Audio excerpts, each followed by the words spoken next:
अस्सलाम वालेकुम दोस्तों, मैं आपको परफेक्ट वेब सॉल्यूशंस की तरफ से ज़ेन फ्रेमवर्क 3 के इस वीडियो ट्यूटोरियल में खुशामदीद कहता हूँ। मेरा नाम इमरान कासिम है और इस वीडियो ट्यूटोरियल में हम देखेंगे कि कैसे हम ज़ेन फ्रेमवर्क 3 को इंस्टॉल कर सकते हैं और इसके लिए क्या-क्या रिक्वायरमेंट हैं। इसके लिए मैंने छोटी सी कुछ स्लाइड्स तैयार की हैं ज़ेन फ्रेमवर्क के हवाले से। सबसे पहले मैं आपको वो दिखा दूँ ताकि आपको समझ आ जाए थोड़ा-सा ज़ेन फ्रेमवर्क के बारे में। तो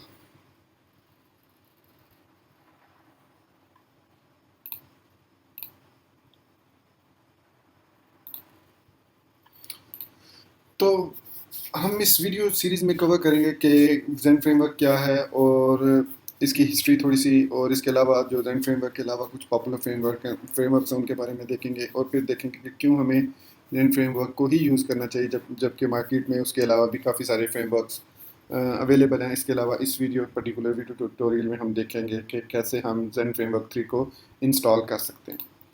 तो सबसे पहले तो सवाल ये आता है कि जब आपको पीएचपी आती है तो इसके लिए फिर आपको why we use PHP frameworks, कि आप जब ऑलरेडी पीएचपी आती है तो हमें क्यों कोई स्पेसिफिक फ्रेमवर्क यूज़ करना चाहिए। तो सबसे पहले इसकी रीज़न ये होती है कि रैपिड एप्लीकेशन डेवलपमेंट होती है, कि इसके अंदर जो आपका स्केलेटन होता है एप्लीकेशन, किसी भी एप्लीकेशन के लिए एक जो स्केलेटन चाहिए होता है वो इसके अंदर प्री बिल्ट होता है।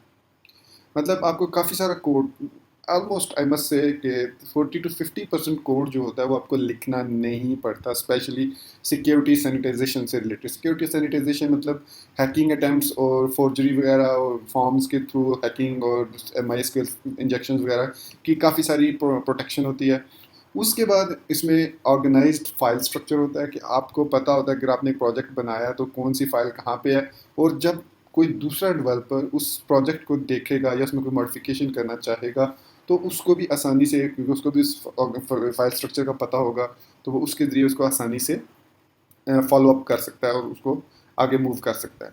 फिर इसके अंदर स्टैंडर्ड और यूनिवर्सलिटी है, मतलब इसके अंदर एक प्रॉपर एक स्टैंडर्ड कोडिंग फॉर्मेट दिया गया है, एक यूनिवर्सल टाइप का इसमें फ्रेमवर्क, एक मतलब उसका जो लेआउट होता है कि यूनिवर्सल लेआउट है, इसका फोल्डर स्ट्रक्चर, जैसे एक स्टैंडर्ड फोल्डर जो भी प्रोजेक्ट उस पर्टिकुलर फ्रेमवर्क में बना होगा उसका जो एक फ्लो होगा, मतलब सिस्टम फाइल कहाँ पे है, फ्लाम फाइल कौन से फोल्डर में है, तो वो एक स्टैंडर्ड होगा जो कि हर कोई उसको फॉलो करेगा। तो इसलिए आपको किसी को आपका कोड समझने में इतनी ज़्यादा प्रॉब्लम नहीं होगी। इसके अलावा मैंने जैसे बात की रैपिड एप्लीकेशन डेवलपमेंट को समझाते हुए कि इसमें security, built in security, sanitisation और SQL injection, cross site forgery वगैरह के अटैम्प्ट्स जो होती हैं वो काफ़ी ज़्यादा सिक्योर होती हैं। और फिर इसके अलावा इसमें large community for trouble shooting. अगर आपको कोई प्रॉब्लम आ गई है, मतलब आपको समझ नहीं आ रही कि ये टास्क कैसे करना है, कैसे होगा, तो इसके लिए देर इज़ अ कम्युनिटी, जहाँ specially first community will be the documentation of that particular framework. मतलब जो उस फ्रेमवर्क हो जिसको आप, मैं अभी नाम नहीं लेता, जो भी आप फ्रेमवर्क चूज़ करें उसकी डॉक्यूमेंटेशन देख के आप काफ़ी हद तक उसकी प्रॉब्लम को समझ सकते हैं। अगर फिर भी समझ नहीं आए तो इसके अलावा आप गिटहब है, इसके अलावा आपके पास स्टैक ओवरफ्लो है, इसके अलावा गूगल सर्च इंजन है, आप वहाँ से सर्च कर सकते हैं अपनी पर्टिकुलर प्रॉब्लम को, और definitely 100% you will get the solution for your problem. फिर उसमें कोड एंड स्टैंडर्ड एडवांसमेंट है, कि जो उसमें कोड जो है उसकी जो यूजेज ऑफ कोड है, मतलब जिस तरह हम normally if then else for loop के जरिए काफ़ी सारे टास्क करते हैं, इनमें इस चीज़ को स्पेशली इफ़ देन एल्स को, फॉर लूप्स को काफ़ी हद तक कंट्रोल किया गया है, और उसके जो ऑब्जेक्ट ओरिएंटेड अप्रोच है, प्रॉपर ऑब्जेक्ट ओरिएंटेड अप्रोच है, उसको यूज़ किया गया। जैसे हर चीज़ जो आप इवन इफ़ देन एल्स में लिख रहे हैं उसका भी एक लॉजिक उन्होंने सेपरेटली उसकी डिफाइन की हुई होगी, वो आगे चल के हम देखेंगे इसकी क्या कैसे की हुई है, और उसको कैसे हम परफॉर्म करते हैं without using if then else या फॉर लूप्स, हम कैसे इक्वेशंस वगैरह और दूसरे काम करते हैं।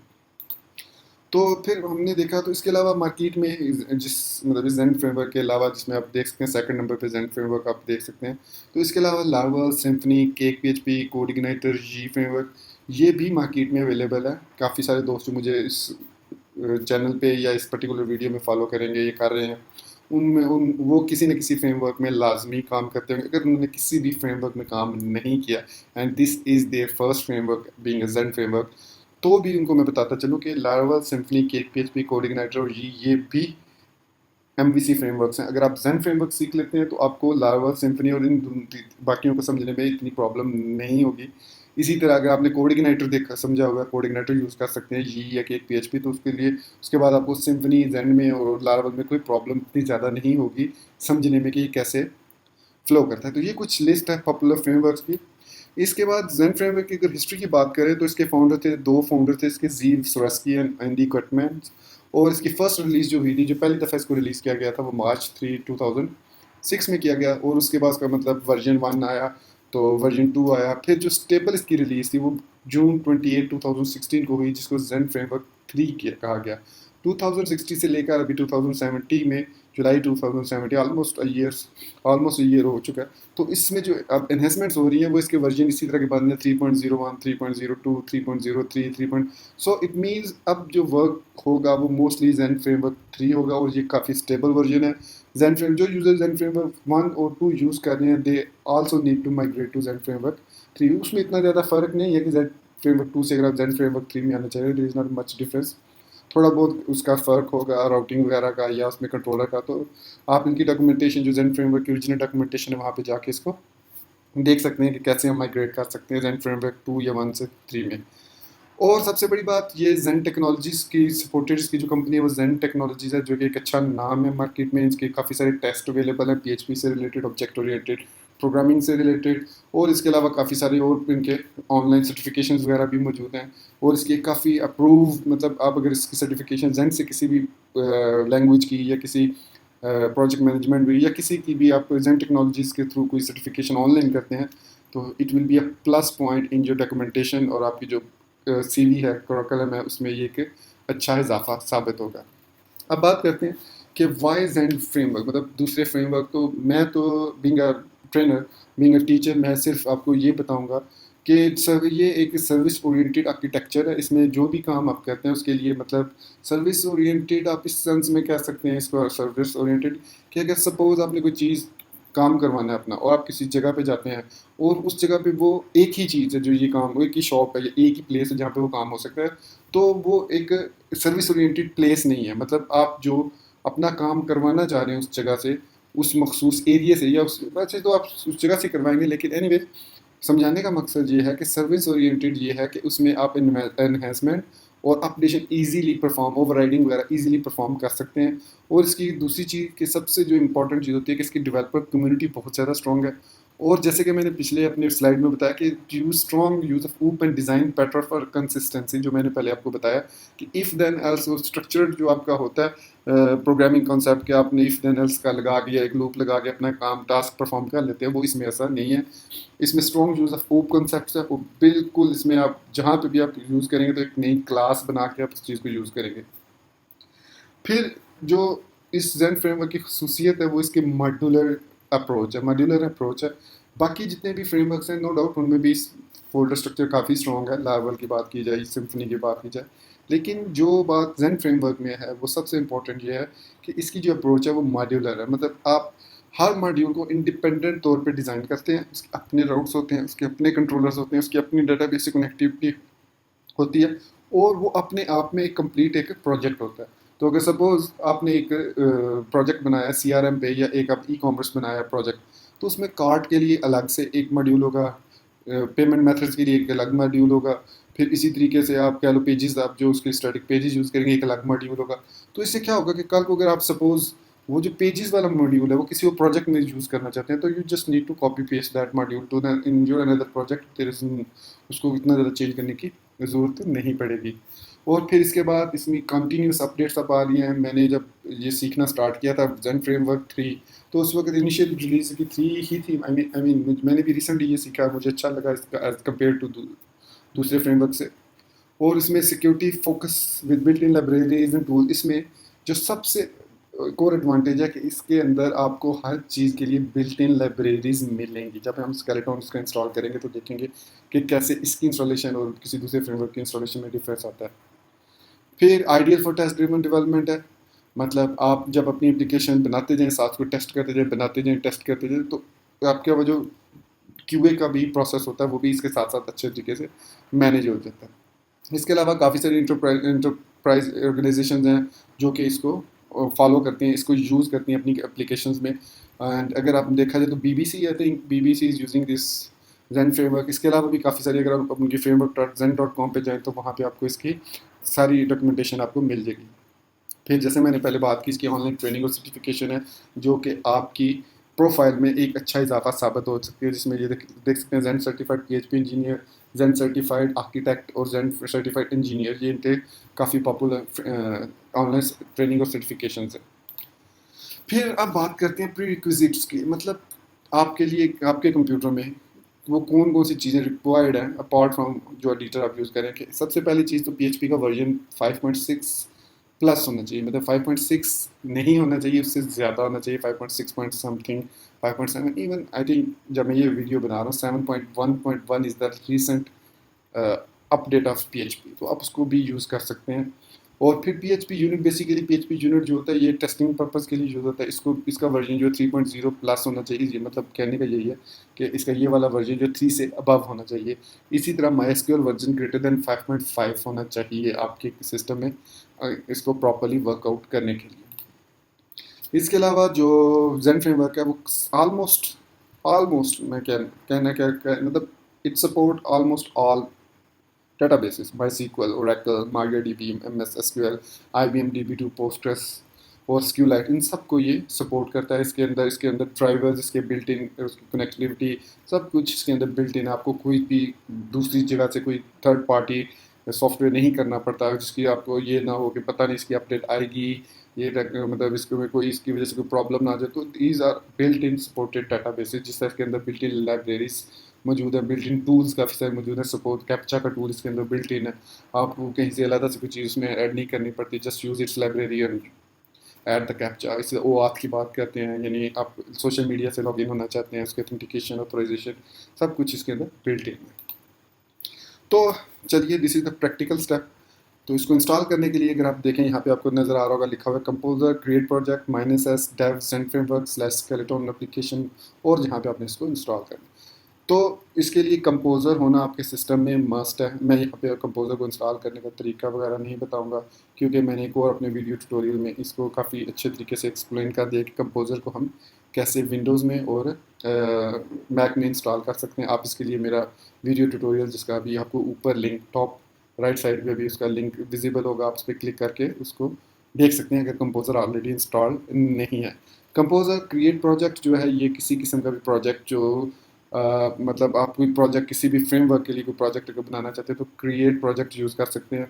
इसके अलावा कंपोज़र सिर्फ फ्रेमवर्क्स के लिए नहीं, बल्कि हम इसको PHP पैकेज मैनेजर भी कहते हैं। ये अगर आप कोर PHP में काम कर रहे हैं तब भी मैं ये समझता हूँ कि आपके लिए कंपोज़र को समझना, जानना, को कैसे यूज़ करते हैं, बहुत ज़रूरी है। Even if you are not interested to learn any MVC framework, even then जो है ये composer it's a must learn tool for your profile. बहुत ज़बरदस्त है, काफ़ी सारे फ़ायदे आपको इससे हो सकते हैं, काफ़ी सारे मतलब PHP के प्रोजेक्ट इसके आप बने बनाए आपको मिल सकते हैं अगर आपको कंपोज़र प्रॉपर्ली यूज़ करना आता हो। इसकी एक पैकेज लिस्ट है, वहाँ से आप इसको पैकेजेस को ऐड कर सकते हैं अपने किसी भी PHP के अपार्ट फ्रॉम MVC। मैं यहाँ पे कोर PHP की बात कर रहा हूँ, उसमें ऐड कर सकते हैं।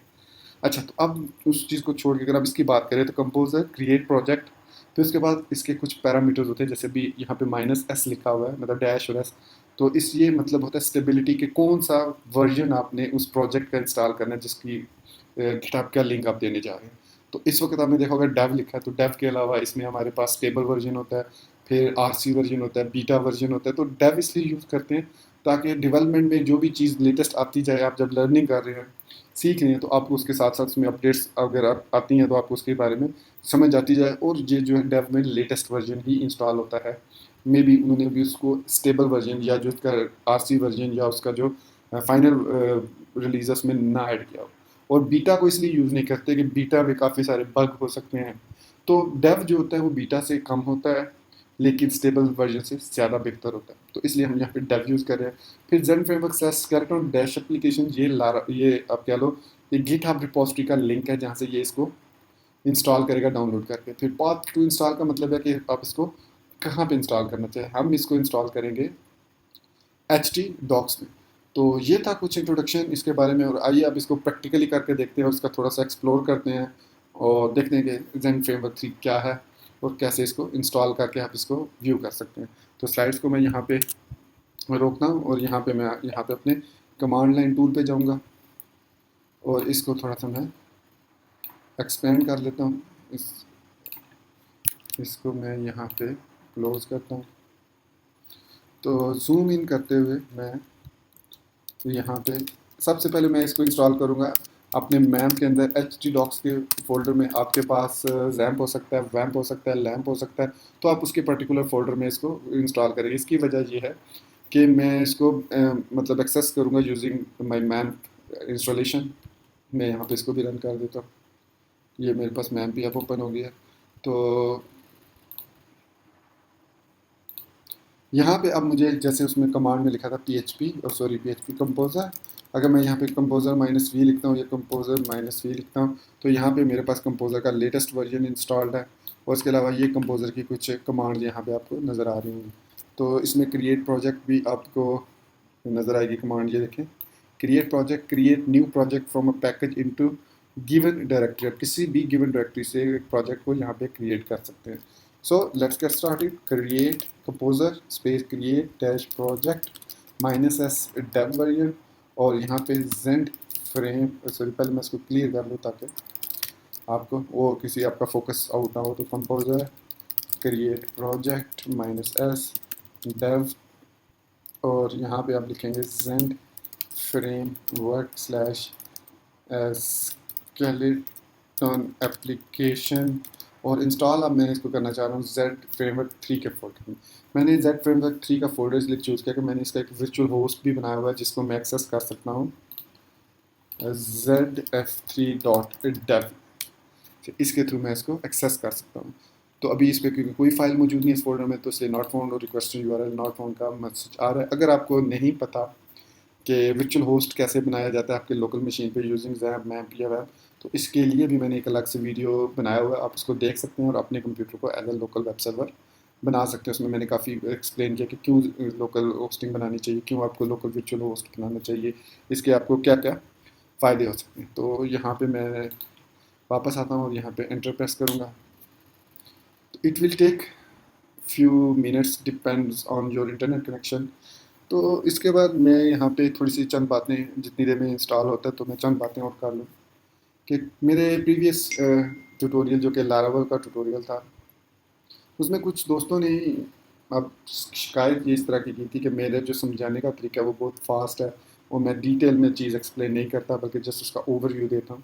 तो इसकी रीज़न ये है कि जब आप MVC फ्रेमवर्क सीख रहे होते हैं तो उसके लिए आपको ये मेरी ये प्रीक्विजिट्स है कि आपको PHP को MySQL का पता है कि वो क्या है, कैसे इसको इंस्टॉल किया जाता है, और उसके लिए PHP को कैसे हम डाटाबेस से कनेक्ट कर सकते हैं। तो दीज और ऊप का आपको कंसेप्ट पता है।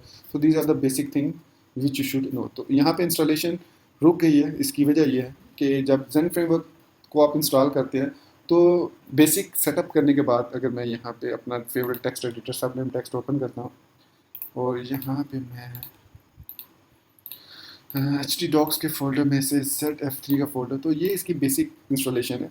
इसकी बेसिक इंस्टॉलेशन ये मिनिमल इंस्टॉलेशन हो चुकी है।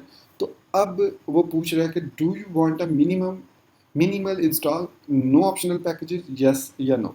मतलब इसके साथ जब जेन फ्रेमवर्क 3 इंस्टॉल करते हैं तो उसके कुछ ऑप्शनल पैकेजेस भी साथ इंस्टॉल होते हैं। क्या वो आप इंस्टॉल करना चाहते हैं? तो मैं ये चाहूँगा कि वो मैं इंस्टॉल करना चाहता हूँ। तो यहाँ पे मैं यस नहीं प्रेस करूँगा। ध्यान में रखिएगा जो कैपिटल लेटर होगा जो यहाँ पे आपको नज़र आ रहा है, कैपिटल जो लेटर है इसका मतलब है ये डिफ़ॉल्ट एक्शन है। मतलब आप अगर एंटर प्रेस करेंगे तो ये वाला ऑप्शन सेलेक्ट होगा। मैं ये ऑप्शन सेलेक्ट नहीं करना चाह रहा, मैं आपको दिखाना चाह रहा हूँ कि कौन कौन से पैकेजेस आप इसके साथ इंस्टॉल कर सकते हैं। तो मैं यहाँ पे एन प्रेस करूँगा। तो अब यहाँ पे वो उसने पहला जो स्टेप पूछा कि would you like to install the developer toolbar. ये definitely because I am working on a development phase, तो मुझे डेवलपर टूल बार चाहिए। मैं इस पर यस करूँगा। बाय डिफ़ॉल्ट एन है, अगर मैं कुछ लिख के एंटर नहीं करूँगा तो वो एन को नो को सिलेक्ट करेगा। तो विल इंस्टॉल दैट फ्रेमवर्क, तो when prompted to install a module select development config dot php dist file. Would you like to install caching support? Definitely no, caching support development में ज़रूरत नहीं होती, ये होती है प्रोडक्शन के लिए। तो मैं यहाँ पे इसको सिंपली एंटर प्रेस कर दूँगा। Would you like to install database support install ZenDB? हम अभी अगर इंस्टॉल करना चाहें डाटाबेस को तो कर सकते हैं, लेकिन चूंकि मैं इसको दूसरे या तीसरे वीडियो ट्यूटोरियल में डाटाबेस पे जाएंगे तो अभी मैं इसको नो कर देता हूँ। अभी ZenDB की हमें ज़रूरत नहीं है। मैं ये आपको बाद में बताऊँगा कि अगर आपने जो पैकेज यहाँ पे इंस्टॉल नहीं किया उसको कैसे आप दोबारा से इंस्टॉल कर सकते हैं। तो मैं यहाँ पे एंटर प्रेस करूँगा। Would you like to install forms support?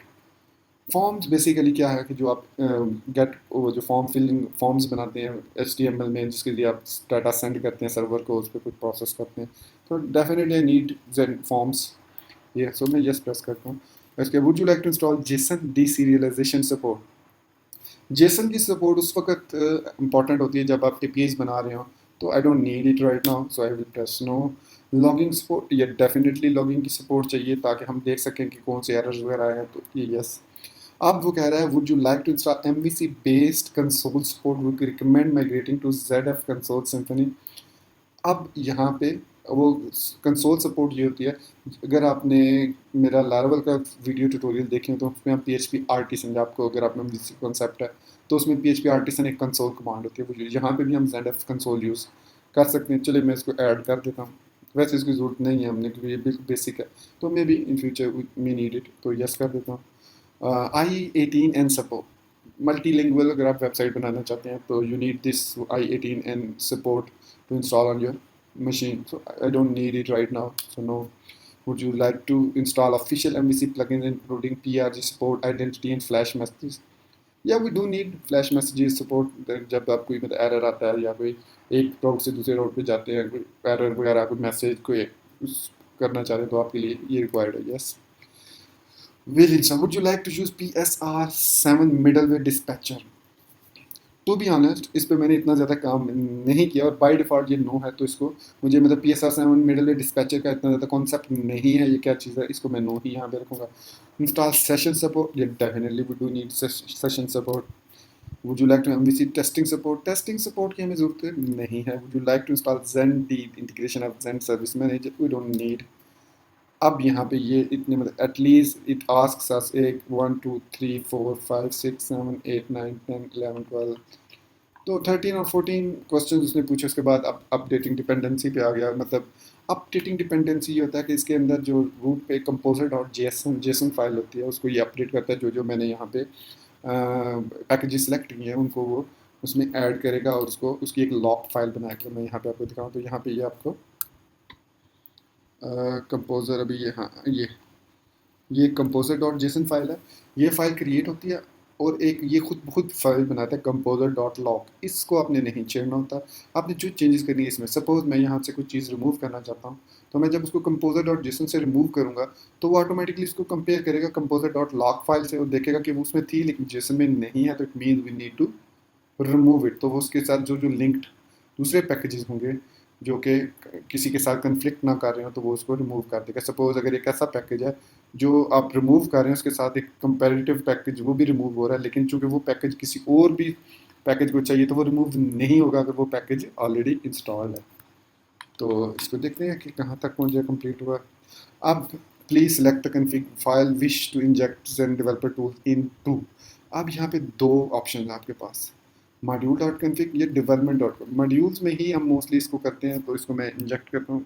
इसमें डिफ़ॉल्ट कह रहा है 0 कि डू नॉट इंजेक्ट, अब आप जहाँ जहाँ पे जरूरत पड़े खुद उसको इंजेक्ट कर सकते हैं, तो इसको इंजेक्ट करते हैं 1 में। Remember this option for other packages of the same type, मतलब जितने ये पैकेजेस इंस्टॉल हुए हैं उसको वो भी module dot config dot PHP में आएंगे जी, इसको याद रखें। नो है वो दोबारा पूछेगा तो हम इसको भी डिफ़ॉल्ट ऑप्शन सेलेक्ट कर लेते हैं।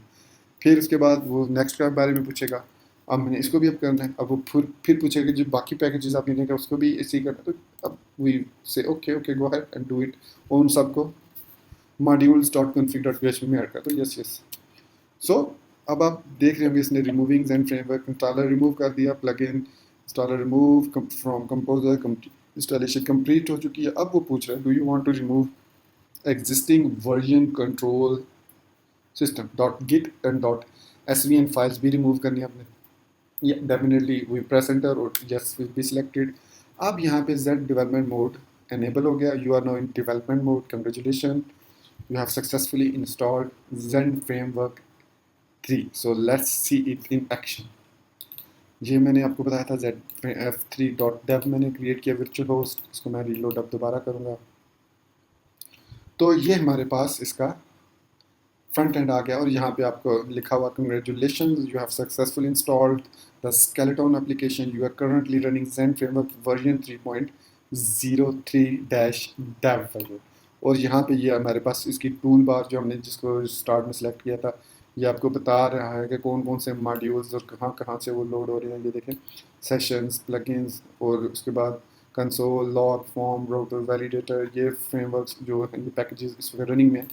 तो दोस्तों मैं यहाँ पे अपने इस वीडियो ट्यूटोरियल को एंड करता हूँ, और नेक्स्ट वीडियो ट्यूटोरियल में हम यहीं से आगे मूव करेंगे, उसके फ़ोल्डर स्ट्रक्चर को देखेंगे कि जो ज़ेन फ्रेमवर्क का फ़ोल्डर स्ट्रक्चर है वो क्या है, कैसा है, उसको कैसे हम मॉडिफाई कर सकते हैं, उसमें क्या क्या हमने चीज़ें ऐड करनी है, कैसे रिमूव करनी है, राउट्स क्या होते हैं, कंट्रोलर कहाँ पे डिफाइन होते हैं, मॉड्यूल्स कैसे बनते हैं, उनको कॉन्फ़िगर कैसे किया जाता है। सो दोस्तों stay with me for next video, and यहाँ पे इस वीडियो ट्यूटोरियल को मैं एंड करता हूँ, और आई एम श्योर कि आपको मेरा ये वीडियो ट्यूटोरियल और जो मैंने एक्सप्लेनेशन दी, जितनी मुझे मेरे मतलब मैंने अपनी तरफ से जितनी बेस्ट हो सकती थी मैंने एक्सप्लेनेशन दी, आपको समझ आई होगी। If still didn't get anything, आपको कोई चीज़ समझ नहीं आई, तो you can comment below on on in this video, और मैं उसको डेफिनेटली रिप्लाई करूँगा with the best of my knowledge, with the best link to read that article जिसमें आपको प्रॉब्लम आ रही है। सो दोस्तों इस वीडियो को लाइक करना और मेरे चैनल को सब्सक्राइब करना मत भूलिएगा, and stay tunes, and don't forget to press the bell icon, क्योंकि बेल आइकन के बगैर आपको मेरे नेक्स्ट वीडियो जो ही मैं अपलोड करूँगा उसकी नोटिफिकेशन नहीं मिलेगी अगर आप बेल आइकन को प्रेस नहीं करेंगे। So thank you once again, take care, अल्लाह हाफिज़ एंड बाय।